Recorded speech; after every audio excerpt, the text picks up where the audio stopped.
तो आइए आप सभी को हमारे YouTube channel Sanskrit by Tutu sir पर आज फिर से एक बार हार्दिक स्वागत है। और आप अगर हमारे वीडियो पर नए हैं तो लाइक और सब्सक्राइब करना ना भूलें, ताकि आप तक हमारी वीडियो का नोटिफिकेशन हम यदि जल्द से जल्द मिलता रहे, इसलिए लाइक सब्सक्राइब करना ना भूलें। तो बिना समय गवाए, बिना देर किए हुए आज आपको ले चलते हैं छठे पाठ की ओर, भारतीय संस्कार की ओर। तो षष्ठा पाठ है भारतीय संस्कार। भारतीय मतलब भारत और संस्कार मतलब संस्कार। भारत के आज संस्कार से आप रूबरू होंगे। क्या भारत की संस्कृति रहा है, क्या संस्कार रहा है जो विश्व में गुरु कहलाया। संस्कार के बदौलत ही भारत जगत का गुरु कहलाया है। कहते हैं भारतीय संस्कृति अन्यतम वैशिष्ट्यम विद्यते यत् जीवने यह समय समय संस्कारा अनुष्ठिता भवन्ति। भारतीय संस्कृति में संस्कारों की विशिष्ट महत्ता रही। भारतीय संस्कृति में जिस व्यक्ति के पास संस्कार नहीं हो तो उनकी संस्कृतियों की पूछ नहीं होती। कहते हैं संस्कृतियों में संस्कार होना जरूरी है। भारतीय संस्कृतियों में संस्कार का होना परम आवश्यक है। कहते हैं अद संस्कार शब्द सीमित व्यंग रूपे प्रयोज्यते, लेकिन आज संस्कार शब्द लिमिट हो गया, आज सीमित हो गया। आज संस्कार का क्षय हो रहा है, आज संस्कार का पतन की ओर संस्कार जा रहा है। कहते हैं संस्कार संस्कृते रूपकरणम इदम भारतस्य व्यक्तित्वम रचयते। कहते हैं संस्कृति से ही भारत की व्यक्तित्व रचा जाता है। संस्कृति से ही भारत की पर्सनालिटी व्यक्त की जाती है। भारत की पहचान हमारे संस्कार से ही होता है। विश्व के कोई देशों में 200 से ऊपर लगभग देश हैं, लेकिन भारत जैसी संस्कृति वाला देश नहीं। कोई और देश में जाओ, जो यहाँ की महिलाएं जितनी संस्कारी हैं, घूंघट में अभी भी रहती हैं, उतनी संस्कार या यहाँ के जो पुरुषों में भी जो आज संस्कार दिखते हैं, यहाँ के साधु संत महात्माओं में जो संस्कार दिखते हैं, विश्व में ऐसे लोग, दूसरे देशों में लोगों में ऐसे संस्कार नहीं दिखने को मिलते हैं। ये हमारे हिंदुस्तान की संस्कृति और सभ्यता की पहचान। कहते हैं भारतीय संस्कार प्रति उन्मुख जिज्ञावश्च, और भारतीय संस्कार के प्रति सब लोग उन्मुख रहते हैं। विश्व के जितने भी देश हैं भारतीय संस्कृति को देखकर वाह वाह करते हैं। ये हमारी भारतीय संस्कृति की एक अनोखा पहचान है। कहते हैं पाठे अस्मिन् तेषां संस्काराणां संक्षिप्त परिचयो महत्तम निरूपितम्, और इस पाठ में संस्कारों के संक्षिप्त परिचय मतलब छोटा परिचय आपको संस्कारों से कराएंगे। भारत वो देश है, इसके संस्कार की तुलना देखिए इस कदर से कीजिए कि भारत वो देश है जो नदियों को भी मां है ना, नदियों को भी मां कहा जाता है। भारत में यहाँ वृक्षों को भी पूजा की जाती है। तो यहाँ के संस्कार को देखकर दूसरे देश के लोग दंग रह जाते हैं। भारत की एक ऐसी संस्कार है, भारत में एक ऐसी संस्कार है कि दूसरे देश के लोग भी इसके संस्कार को देख के फॉलो करते हैं। कहते हैं भारतीय जीवने प्राचीन कालतः संस्कार महत्तम धारेण। भारत में प्राचीन काल से ही संस्कारों की बहुत बड़ी महत्ता रही है। कहते हैं प्राचीन संस्कृति अभिज्ञानम संस्कारोभ्यो जायते। प्राचीन संस्कृतियों की पहचान संस्कारों से होती। हमारी संस्कृति, हमारा कल्चर का पहचान हमारे संस्कार से होता है। एग्जाम में आता है क्वेश्चन की प्राचीन संस्कृतियों का पहचान किससे होता है। एकदम ललन टॉप क्वेश्चन है, एग्जाम में टपकने वाला क्वेश्चन है कि प्राचीन संस्कृतियों का पहचान किससे होता है, तो संस्कारों से। एकदम जाइए मुस्कुरा कर बनाइए। कहते हैं अत्र ऋषीणां कल्पना आसीत् यत् जीवनस्य सर्वेषु मुख्यावसरेषु वेदानां मंत्राणां पाठ वरिष्ठानां आशीर्वाद होम परिवार सदस्यानां सम्मेलन च भवेत्। और पहले हमारे कोई भी मुख्य अवसर पर संस्कार करने का एक अलग रिवाज था।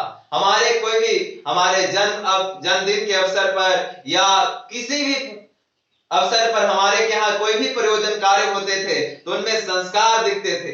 आज संस्कारों का क्षय। चाहे जन्म दिवस पर आज देख लिए, आज भोजपुरी अश्लील गाना है ना, होठवा पर कौन गाना बजाते हैं जब जन्मदिन के अवसर पर। लेकिन पहले एक संस्कार दिखता था, जिस जिस दिन जन्मदिन रहता था उस दिन पूजा पाठ और उन बच्चे से दीपक जलवाया जाता था, पूजा पाठ करवाया जाता था, सारे लोग को मिठाइयां बांटी जाती थी। आज तो अश्लील और भद्दे गाने का प्रयोग किया जाता है। हमारे जन्मदिन के अवसर पर केक काटा जाता है जो कि बांटने का सिस्टम होता है, उसमें जोड़ने का सिस्टम नहीं। तो इस तरह से आज आशीर्वाद में कमी आ रही है, इसीलिए लोग अल्पायु हो रहे हैं, पहले की तरह दीर्घायु नहीं हो रहे, है ना। जन्मदिन के अवसर पर इस तरह के कार्यक्रम किए जाते हैं जिसके कारण आज बच्चों में संस्कार का अभाव दिख रहा है, बचपन से ही उनके संस्कार का क्षय हो रहा है। कहते हैं जन्म जिम्नस्य सर्वेषु मुख अवसरेषु वेदानां मंत्राणां वरिष्ठानां आशीर्वाद होम परिवार सदस्यानां सम्मेलनं भवेत्। पहले परिवारों के सदस्यों में आपसी जुड़ाव रहने का कारण एक था कि लोगों में संस्कार आज की अपेक्षा बहुत ज्यादा उस समय थी। कहते हैं तत्सर्वं संस्काराणाम अनुष्ठाने संभवति एवं संस्कार महत्तम धारयति। और हमेशा संस्कारों का महत्व शुरू से ही रहा है, हमेशा संस्कारों का महत्व रहा है। कहते हैं किंतु संस्कारस्य मौलिक अर्थ, संस्कार का मौलिक अर्थ, मुख्य अर्थ संस्कार का ये है ना, संस्कार का मुख्य अर्थ कहते हैं परिमार्जन रूप गुणाधान रूप विस्मृते।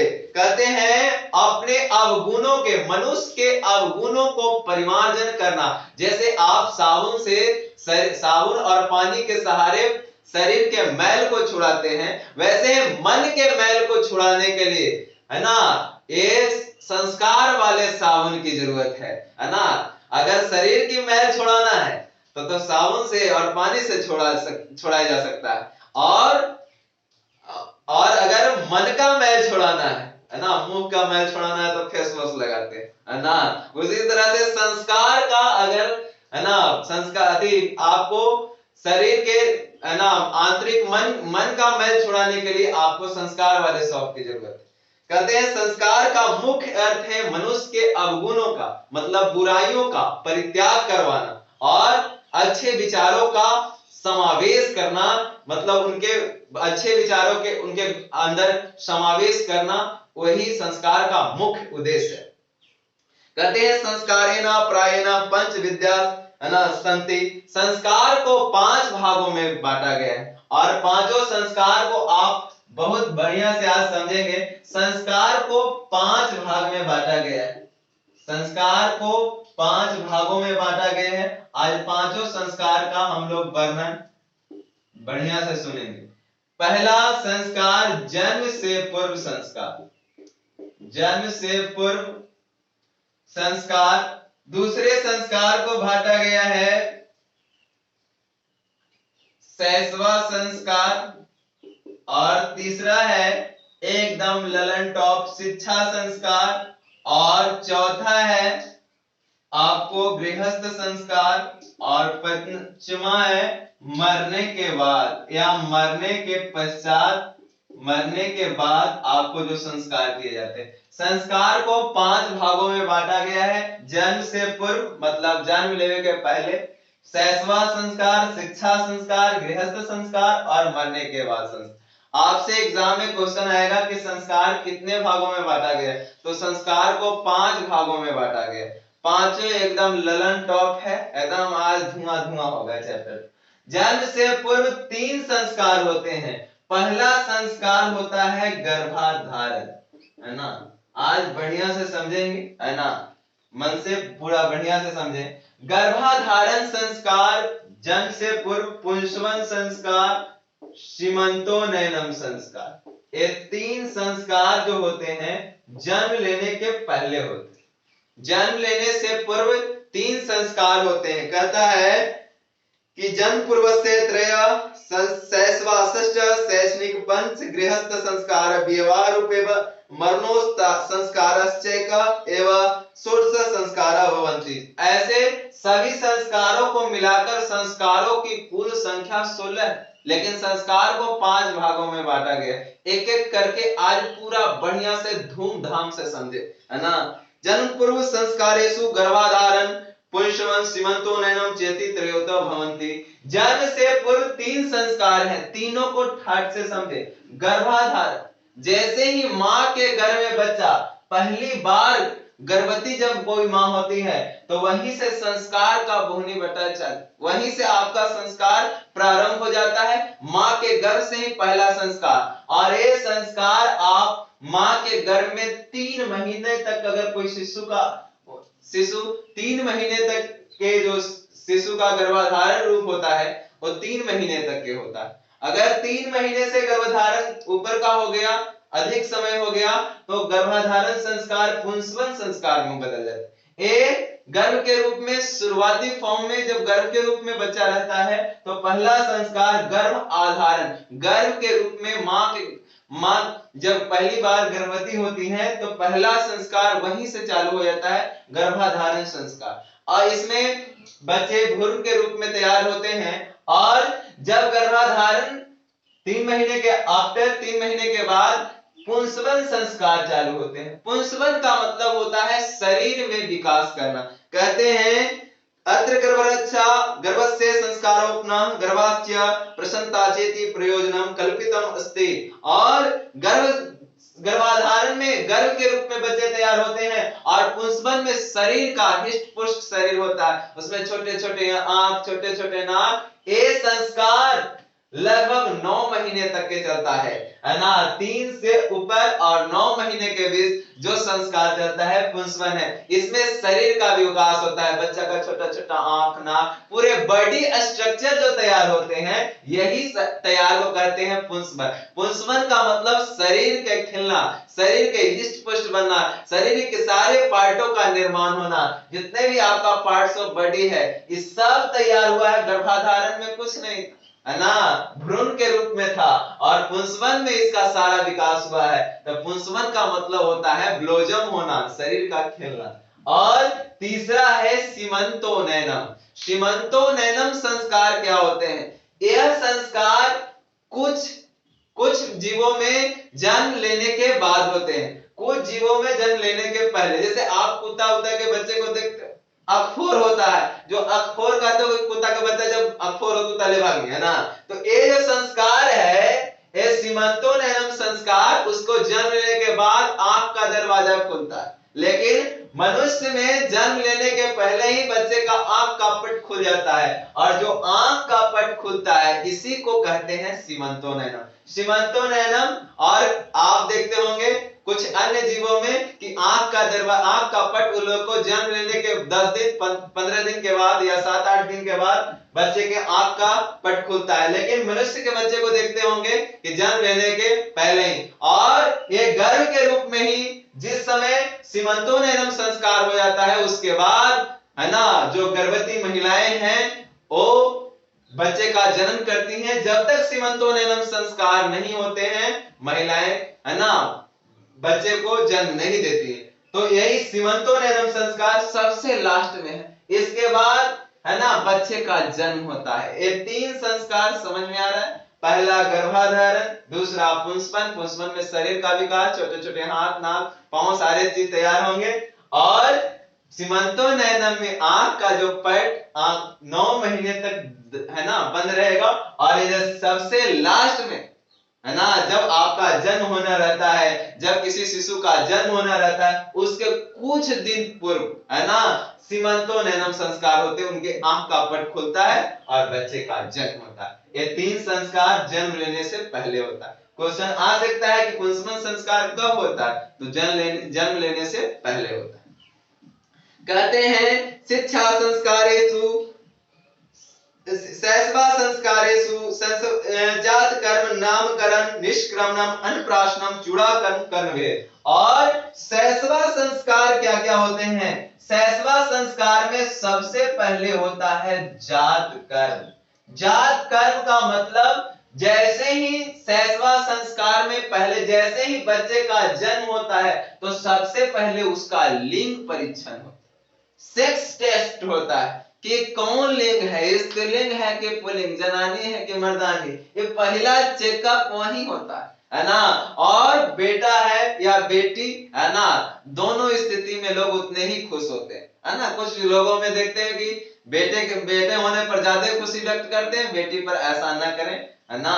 बेटी है तो रोटी है ना। जात कर्म जो संस्कार है इसमें लिंग परीक्षण होता है कि बाबू बोला कि मैया, ये जात कर्म संस्कार है ना। इसमें आपको बताएगा, है ना, नर्स लोग की या डॉक्टर लोग के, है ना, जात कर्म में कि लड़का है या लड़की। तो यही लिंग परीक्षण को ही कहते हैं कि जात कर्म संस्कार कर। जात कर्म के बाद नामकरण संस्कार। नामकरण का मतलब उसका नॉमिनिक्लेचर किया जाता है, उसका नाम रखा जाता है, नेम रखा जाता है।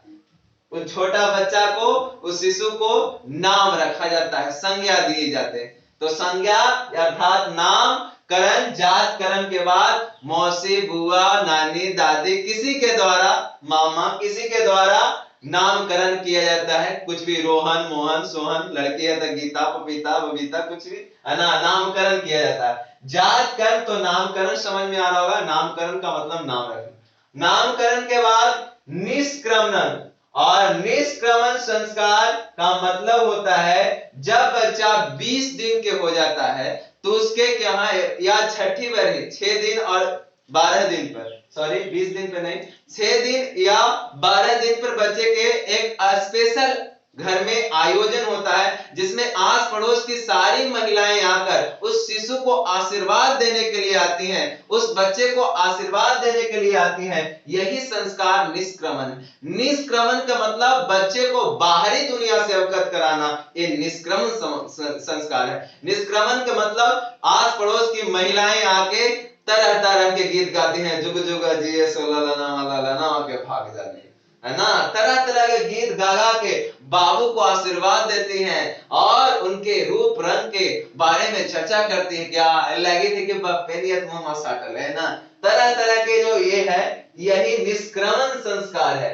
निष्क्रमण के बाद अन्नप्राशन संस्कार होता है, और अन्नप्राशन संस्कार में सबसे पहले बाबू को जब दांत आता है तो मामा के हाथों के द्वारा, मामा मतलब मामू, मामू के हाथों या मामा जिसको कहते हैं, उसके हाथों के द्वारा मामा के यहाँ खबर जाता है और वो कटोरी में दूध भात जो खिलाने का प्रथा है, अन्न चुगाते हैं। यही संस्कार का नाम है अन्नप्राशन।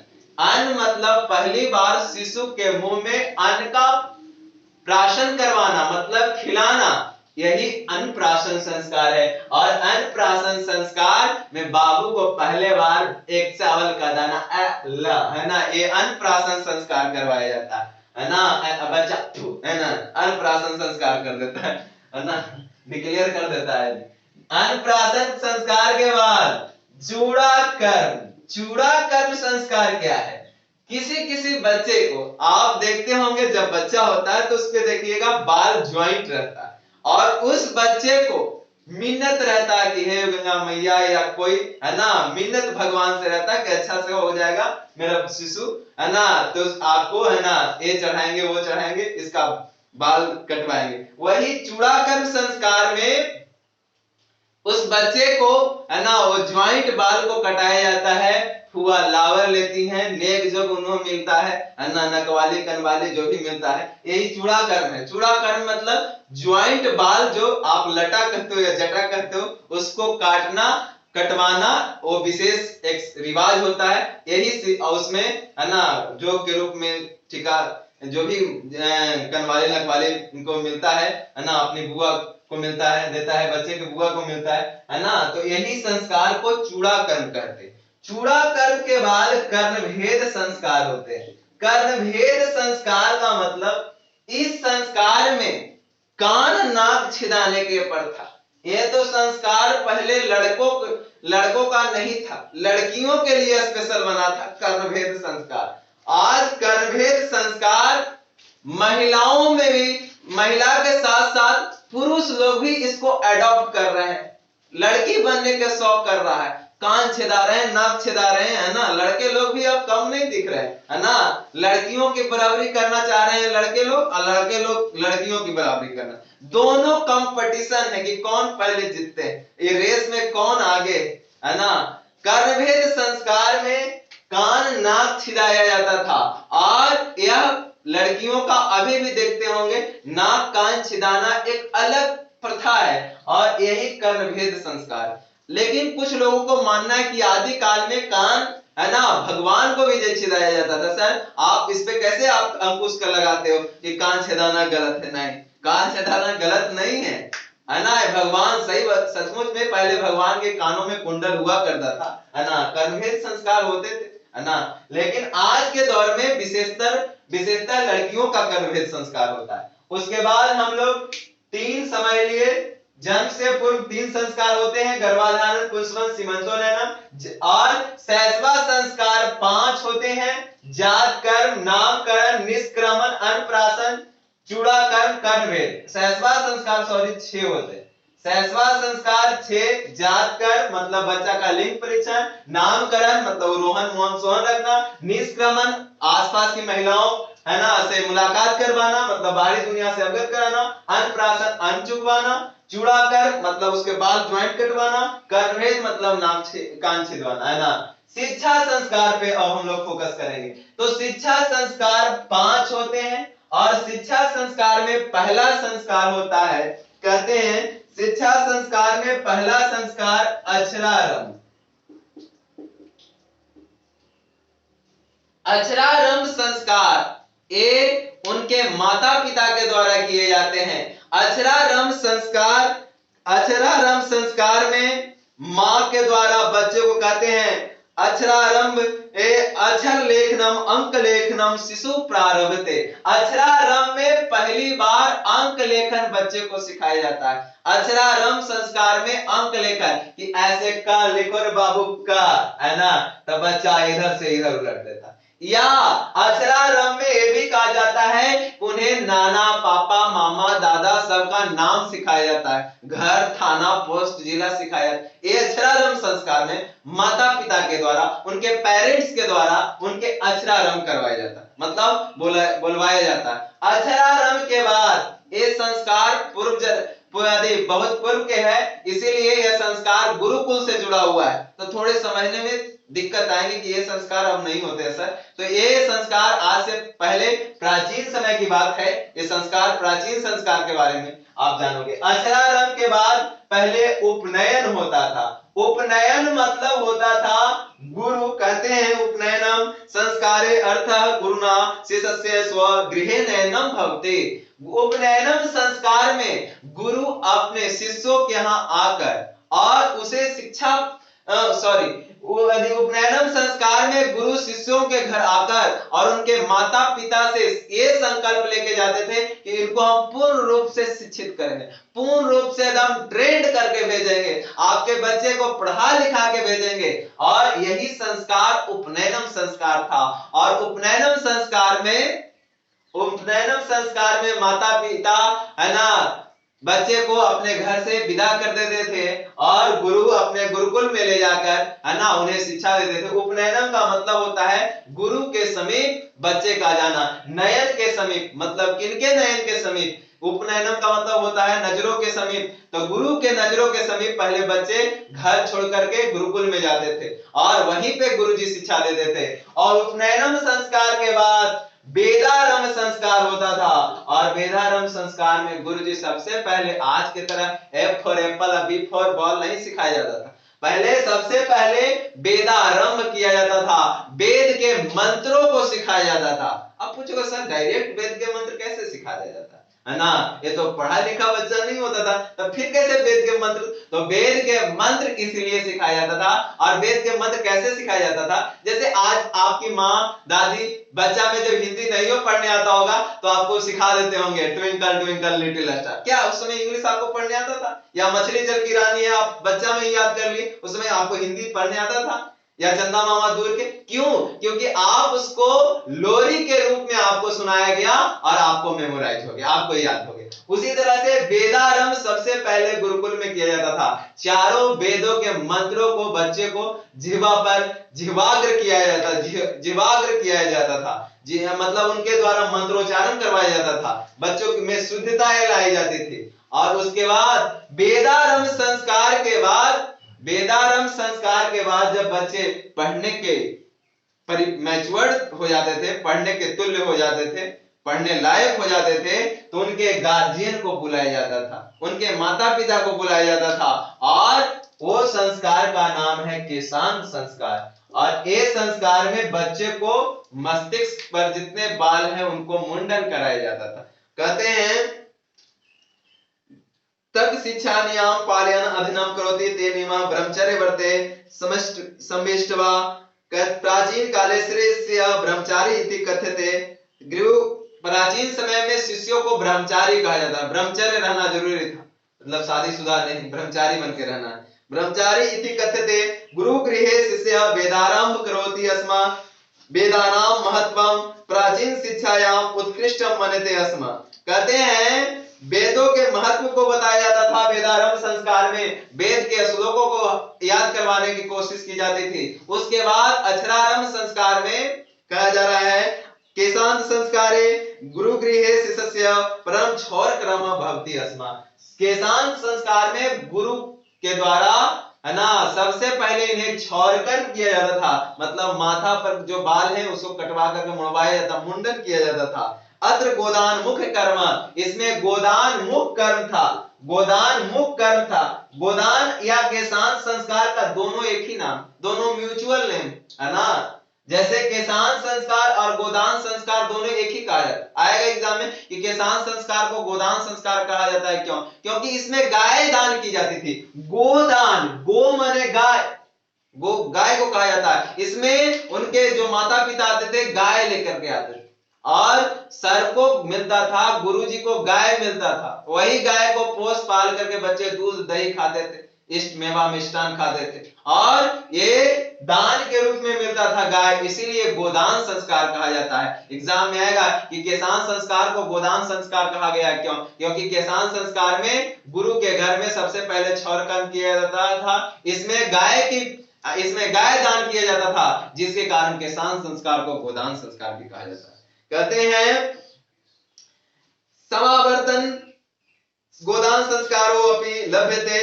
यह संस्कार हो जाने के बाद समावर्तन संस्कार होता था। समावर्तन संस्कार उद्देश्य शिष्य गुरु गृहस्थ जीवने प्रवेश। कहते हैं कि समावर्तन संस्कार, इसके बाद केशांत संस्कार मतलब गोदान संस्कार के बाद गुरुजी उस पर पूर्ण रूप से ध्यान देकर बच्चे को पढ़ाने में लीन हो जाते थे। बच्चे है ना पूरे 100% कॉन्सेंट्रेट होकर के, एकाग्र होकर के पढ़ाई की ओर ध्यान देते थे, और जिस विषय में उन्हें रुचि रहती थी उस विषय की शिक्षा दी जाती थी। किसी को शस्त्र विद्या, किसी को धनुर्विद्या, किसी तरह के जो विद्या गुरुजी सब में पारंगत होते थे, जिसमें वो ट्रेनिंग लेना चाहते थे उसको ट्रेनिंग मिलती थी। और उसके बाद जब पूर्ण तरह से वो है ना मैच्योर्ड हो जाते थे, अपने नॉलेज में पारंगत हो जाते थे, तो गुरुजी अंत में समावर्तन संस्कार करते थे। समावर्तन संस्कार का मतलब, समावर्तन मतलब होता है विदाई। समावर्तन संस्कार में गुरु के घर से शिष्य का विदाई होना। समावर्तन शिक्षा संस्कार का अंतिम समावर्तन प्रारूप समावर्तन संस्कार। कहेगा कि एग्जाम में आता है कि अंतिम शिक्षा संस्कार कौन है, तो समावर्तन। जब बच्चा पूरे तरह से पढ़ लेता था, फुल्ली ट्रेंड हो जाता था, अपने विभाग में, अपने डिपार्टमेंट में फुल्ली ट्रेंड हो जाता था, तो समावर्तन संस्कार होते थे। समावर्तन संस्कार में गुरुजी पूरी अपने जिंदगी के मुख्य बातों को बताकर अपने प्यारे शिष्य को, अपने चहेते शिष्य को अना विदा कर देते थे। सोचो, उनके आंखों से आंसू ओझल होते थे, कारण कई सालों से, बचपन से वो बच्चा उनके पास था। आप एक कुछ पशु पक्षी पोसते हो, अगर डेट कर जाता है तो कितना रोते हो, सोचो। और वो गुरुजी 14-15 वर्षों तक अपने गुरुकुल में रखकर उस बच्चे को अपने पुत्र के समान पढ़ाए। अब बताओ कि उनकी आंखों से आंसू के धारा उमड़ते थे, आंखों से गंगा यमुना बहते थे। कहते हैं कि समावर्तन संस्कार में गुरुजी धर्मचारण की बात बताकर, जिंदगी में अच्छे कर्मों की बात बताकर, किसी धन पर प्रमाद न करने की बात बताकर, मतलब किसी धन पर लोभ नहीं करना है, इन सारे जीवन के नियमों में कैसे कैसे जीवन में रहना है, जीवन के सारे नियमों को है ना द आर्ट ऑफ लिविंग बताकर, मतलब जीवन जीने की कला बताकर, और अपने चहेते शिष्य को विदा कर देते थे। कहते हैं धर्म प्रत्यब्दे यथा सत्यम वद धर्मचारम अस्पे स्वाध्याय न मया प्रमाद इत्यादि। मतलब इन्होंने ये लोग शिष्य को बता करके कहते थे कि धर्मचारण करो, किसी के धन पर प्रमाद मत करो, अपने मेहनत पर विश्वास रखो, ये सारी बात बताकर अपने प्रिय शिष्य का विदा कर देते थे। उसके बाद 1 3 6 9 और 5 14 संस्कार हो। अब सबसे बेहतर संस्कार सुनेंगे जिसके वेटिंग लिस्ट में आप और हम दोनों बैठे, है ना। यही संस्कार है गृहस्थ संस्कार, और गृहस्थ संस्कार का नाम है विवाह संस्कार। जिसके बाद जिंदगी बाह बाह हो जाए उसी का नाम है विवाह। आज सब विवाह एक लोग कहता, इसका है ना तद्भव रूप ले आया है विवाह के विवाह, जिसके बाद जिंदगी आह आह करे, है ना। पूरे पत्नी को जुटाने में लोगों की हिम्मत हारने लगती है, इसीलिए इसे विवाह अब कहते हैं। बहुत कम ही लोग विवाह करते, लिखाता है विवाह, लोग कहते हैं विवाह। तो पहले विवाह होता था, जिंदगी वाह वाह हो जाता था, इसी को कहते हैं विवाह। और विवाह संस्कार कहते हैं कि सबसे पवित्र संस्कार है। हाँ, आप लोग भी वेटिंग लिस्ट में, हम भी, ये 15वां संस्कार की प्रतीक्षा में आप सब और हम भी। कहते हैं विवाह संस्कार में कई कर्म कांड होते हैं। क्यों पवित्र कहा जाता है, सारे चीज आप ध्यान से सुने, ये आपके एग्जाम के लिए वीवीआई है, ये है लाइफ के लिए वीवीआई बात, है ना। कहते हैं विवाह संस्कारे मनुष्य वस्तुते गृहस्थ जीवनम प्रवेशति। कहते हैं विवाह संस्कार में मनुष्य गृहस्थ जीवन प्रवेश करता है। विवाह संस्कार के पहले आप गृहस्थ जीवन नहीं जी रहे, विवाह हो जाने के बाद आप गृहस्थ जीवन में प्रवेश करोगे, पहले एंटर नहीं किए हैं अभी गृहस्थ जीवन, है ना। विवाह संस्कार पवित्र संस्कार मत यत नाना विधानी कर्म कांडानी भवन्ति। विवाह संस्कार को पवित्र संस्कार माना गया है क्योंकि इसमें बहुत सारे कर्मकांड होते हैं। कहते हैं तेसु बागदानम। आज जानेंगे कि विवाह संस्कार में कौन कौन से कर्मकांड होते हैं। पहला कर्मकांड होता है बागदानम। बागदानम का मतलब होता है बाक जोड़ दानम, माने बातचीत का आदान प्रदान। ठेठ में कहे तो अगुवाई बतुआई, है ना।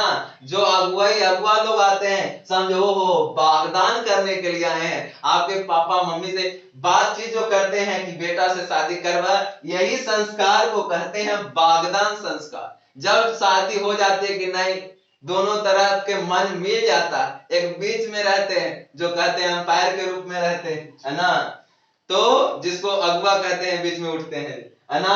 बागदान संस्कार के बाद जब विवाह खत्म, अरे बागदान के बाद जो बागदान वाला रस्म खत्म हो जाता है, जब हो जाता है कि नहीं शादी, है ना, हम आपके यहाँ करेंगे, तो उसके बाद कह रहा है कि बागदानम मंडप निर्माण। देखो ये गलत किया, किताब तो गलत लिखा है, यहाँ पे हम भी कहेंगे सीधे अगुवाई बतवाई के बाद सीधे मड़वा छवाया लगता है, ये तो नहीं होता। इसके बाद आपको होता है, हम लोग कहते हैं छेका, जेकरा कहते हैं एंगेजमेंट, है ना। रिंग पहनाने का जो सिस्टम चल रहा है फैशन के दौर में, ये छेका सिस्टम है। छेका के बाद तिलक, जिसमें लड़की के पिता, है ना, हड़िया थड़िया लेके लड़के के यहाँ जाते हैं, है ना, बुरा ना मानेंगे, है ना। तिलक इसी को कहा जाता है। तिलक का मतलब आप डोरी जो जानते हो, दहेज, है ना, एक तिलक प्रथा है। और तिलक के बाद मटको, जिसमें मिट्टी कुड़ाने के प्रथा है ना। ये मटकोर है, इसमें स्पेशल 5 महिलाएं मिट्टी लेती हैं, है ना, सारे, है ना, इस सुहागन मिट्टी लेती है, यही मटकोर होता है। ये लड़की और लड़के दोनों पक्ष में होता है। मटकोर के बाद आपको अब आता है जो किताब कहता है, वो पर आते हैं मंडप निर्माण। मंडप निर्माण का मतलब होता है मड़वा छादन। मड़वा छादन का मतलब बांस के ही मड़वा गड़ाए जाते हैं। अब पूछो सर बांस के ही क्यों? क्योंकि बांस एक रोपने पर कई बांस हो जाते हैं, एक से कई होते हैं, इसीलिए लोग सोचते हैं कि हमारी शादी हो तो कई वंश आगे महे बढ़े, बांस की तरह वंश बढ़े। जैसे बांस एक रोपाता है, कई तरह के बांस के पूरे कोठी बन जाता है, पूरा उसका समूह ग्रुप हो जाता है, कई बांस उसमें फूजने लगते हैं। वैसे ही हमारा वंश एक रहे, एक से कई अनेक हो, इसीलिए बांस मंडप निर्माण बांस से ही किया जाता है। आपको लगता होगा शीशम उसम के काहे ना लाके टांग के बनाया जाता है मड़वा, है ना। मंडप निर्माण के बाद ये 4 बांस जहां पे लड़के की शादी है, लड़की में 2 एक्स्ट्रा जुट जाता है, इसलिए कितना दिन एक दिन लड़को आके में बैठेगा, है ना, इसलिए 2 स्पेशल 6 बांस के मड़वा गड़ाता है लड़की के घर में। मंडप निर्माण के बाद इसमें डायरेक्ट सीन काट लिया, है ना, डायरेक्ट कह रहा है वधु गृह बरबच्छा से स्वागत, लेकिन कुछ और होते हैं, कुछ लोग इसमें भतवान जोड़ देते हैं। इसी में लड़के के यहाँ घिढ़ाड़ी भी होता है, घिट ढाड़ी, है ना, घी ढाड़े जाते हैं, और अगले दिन बाराती जाता है। हम लड़के तरफ से चल रहे हैं, लड़की के तरफ, है ना। भतवान होता है मंडप के बाद, इसमें कुल देवता की पूजा होती है उस दिन, भतवान के दिन, और घिट ढाड़ी होता है, और अगले दिन, है ना, घिटधारी के बाद अगले दिन सब पूरे एकदम खुशी के साथ, है ना, जोश में रहते हैं कि आज बारात जाना है, सुबह से ही तैयारी जुट में लग जाते हैं, और शाम होते होते, है ना, प्रसन्नता के ठिकाना न रहता है, और जैसे ही शाम होता है तो लड़के के यहाँ लावा भून जाता है ना, उनकी बहन लोग जीजा जी बैठ के, है ना, लावा भूनते हैं, जीजा कहते हैं जरा जी जान से माना जाए, है ना।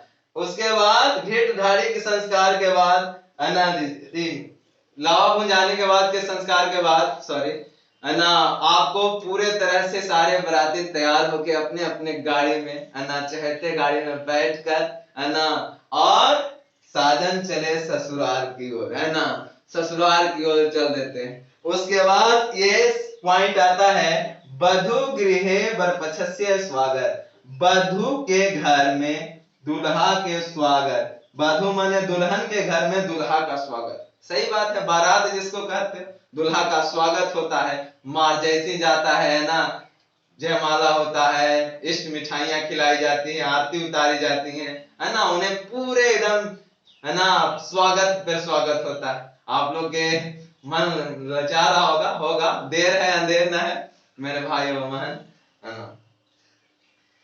कह रहे हैं वरपक्षस्य स्वागतम वरपक्षस्य वरपक्षस्य निरीक्षणम, है ना, दूल्हा और दुल्हन दोनों का निरीक्षण, मॉनिटरिंग तब होता है जब जयमाला पे आते हैं, है ना।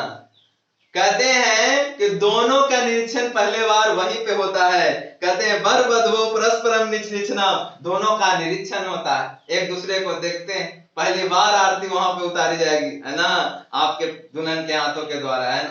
कहते हैं कन्यादानम, उसके बाद डायरेक्ट फिर सीन काट लेता है, देखो गड़बड़ी कर रहा है बुक। उसके बाद फिर से जन्माशय में आओगे, फिर से लड़का दुआरी लगे हुए, है ना, वहां पे जब एंट्री होगी आपके साली के द्वारा आरती उतारा जाएगा, उसे ठगने वाला प्रथा है ना, कुछ इनकम कमाने का प्रथा है। उसके बाद, है ना, कन्यादान संस्कार होगा, जो आपका बुक कह रहा है उसके अनुसार चलते हैं, कन्यादान संस्कार होता है, और कन्यादान संस्कार में पिता अपनी चहेती पुत्री को जो जन्म से पोस कर, कहते हैं कि छोटा गो से पोस के जवान केला पापा जी, है ना, शंखा पनिया ढार के वीरान केला पापा। तो कन्यादान संस्कार करते हैं, अपनी चहेती पुत्री को आपके लिए, आपके जीवन के लिए, हमेशा हमेशा के लिए दान करते हैं, यही कन्यादान होता है। कन्यादान के बाद, है ना, कह रहा है अग्नि स्थापन, अग्नि जलाया जाता है, अग्नि मतलब हुमाद के रूप में अग्नि जलाया जाता है, अग्नि स्थापन किया जाता है। उसके बाद पानी ग्रहण किया जाता है। पानी ग्रहण का मतलब होता है अंगूठा छुआना, है ना, अंगुली छुआना, हाथ छुआना, तो हाथ थोड़ी छुआया जाता, अंगूठा छुआया जाता है। पानी मतलब हाथ, अंगूठा आपके हाथ से लड़की के अंगूठा छुआया जाएगा, और यही संस्कार को पानी ग्रहण हम करते। ढेर बच्चे शर्माते हैं कि हम गोड़ पैर छुएंगे, गोड़ छुएंगे, नहीं, ये संस्कार करना जरूरी, पानी ग्रहणम संस्कार इसको कहते हैं। पानी ग्रहणम संस्कार के बाद आपका है लाजा होम, लाजा होम का मतलब होता है लावा छिटाने वाला संस्कार, लावा न छिटा हजरई तो भाई, है ना, बहिनी कुमार है ना, यही संस्कार है लाजा होम, और यही लाजा होम संस्कार में, है ना, लावा छिटाया जाता है, धान के वो लावा जो आपके, है ना, लड़के के यहाँ जो भुंजाया है लावा, है ना, शाम को वही लावा रात में छिटाएगा उनके दुल्हन के घर में। लज्जा होम, लज्जा होम के बाद कहते हैं सप्तपदी होता है, सप्तपदी मतलब 7 फेरे लिए जाते हैं, 7 फेरों का 7 वचन, है ना, या ठीक से निभाना, है ना। तो सप्तपदी मतलब 7 फेरे के 7 वचन होते हैं। वचन ऐसे कुछ कुछ वचन है कि आज के बाद पत्नी जो भी काम करेंगी आपके राय के बगैर नहीं करेंगी, आप भी इनके राय के बगैर नहीं करेंगे। ये सब चुनौती मिलेगा, ये सब ठेकेदार बनेंगे। पंडित जी कहेंगे कि ना ये चीज करना है ना, उनके साक्ष्य बनते हैं पंडित जी, और वहां पे जो भी बैठे हुए है ना विवाह देख रहे हैं, उनके साक्ष्य बन, उनके गवाह में, उनके साक्ष्य में आपको है ना प्रॉमिस करना पड़ेगा कि आज के बाद इनके बगैर कुछ नहीं करना है। 7 को कंडीशन है, 7 को रूल है, यही रूल है ना सप्तपदी कहलाते हैं। 7 फेरों का 7 वचन मिलेगा, 7 को निभाना पड़ेगा, 7 जन्म तक, एक जन्म तो नहीं 7 जन्म तक, समझ लो है ना। सप्तपदी के बाद सबसे लास्ट है, यहां से ब्याह कटिस हो सकता है लेकिन इसके बाद नहीं, यही सबसे लास्ट संस्कार है सिंदूर दान। इससे पहले आपका विवाह कटिस हो सकता है लेकिन ई हो जाने के बाद नहीं, यही है एकदम मेन है, यही सिंदूर दान संस्कार। इसके बाद कुछ नहीं हो सकता। तो इससे पहले भी बारात मंडप से उठ सकती है लेकिन इसके बाद नहीं। तो ये सिंदूर दान सबसे लास्ट है ना। और सिंदूर दान में सिंदूर लड़के के द्वारा लड़की के मस्तिष्क पर मतलब माथे पर है ना सिंदूर, नाक से लेकर माथे तक जो सिंदूर दान किया जाता है यही सिंदूर दान संस्कार कहलाता है। और इसके बाद आपका विवाह संपूर्ण हो गया है ना। तो विवाह आपका संपूर्ण हो गया, लड़के का विवाह खत्म। इसीलिए इसे पवित्र संस्कार कहा जाता है कि इसमें बहुत सारे कर्मकांड है। देख लो सबसे ज्यादा कर्मकांड इसमें है तो एक, लेकिन इसमें कई सारे कर्मकांड किए जाते हैं। उसके बाद एक गृहस्थ संस्कार, विवाह संस्कार फलीभूत हो गया, खत्म हो गया। उसके बाद आप जब बूढ़ा हो जाइएगा, आपका शरीर, आप जवान हो जाइएगा, आपके भी बाल बच्चे होंगे तो संस्कार का प्रारंभ तो फिर चालू हो गया। आपके बाल बच्चे होंगे तो उनका संस्कार, गर्भाधारण होगा, पुंसवन, मतलब ये संस्कार साइकिल के रूप में नचते हुए चलती है ना। ये संस्कार रोटेट करती है, आपका तो आपकी पीढ़ी, फिर आपकी पीढ़ी है ना, पीढ़ी दर पीढ़ी संस्कार खत्म नहीं होने वाली है ना। उसके बाद आपका शरीर जब पूरा तरह से लाचार हो जाएगा, आत्माएं कहेगी कि इसमें अब रहना फिजूल है, व्यर्थ है, तो उस दिन जब आपके शरीर से आत्माएं निकल जाएंगी तो आपका जब देहांत हो जाएगा, मृत्यु हो जाएगा, तो उसके बाद भी एक संस्कार होता है जिसका नाम है दाह संस्कार या अंत्येष्टि संस्कार कहते हैं। अंत्येष्टि संस्कार का मतलब जिस संस्कार में पुत्र के द्वारा पिता को मुखाग्नि दिया जाता है ना, चिता पर जो मुखाग्नि दिया जाता है यही अंत्येष्टि संस्कार है, यही दाह संस्कार है। तो टोटल 16 संस्कार समझ में आए। 3, 6, 9, 9, 5, 14, एक विवाह संस्कार, 15 एक मरने के बाद है ना दाह संस्कार। तो ये चैप्टर आपको कैसा लगा जरूर कमेंट सेक्शन में बताइएगा। तब तक के लिए यहीं तक, आपको आज आखिरी यहीं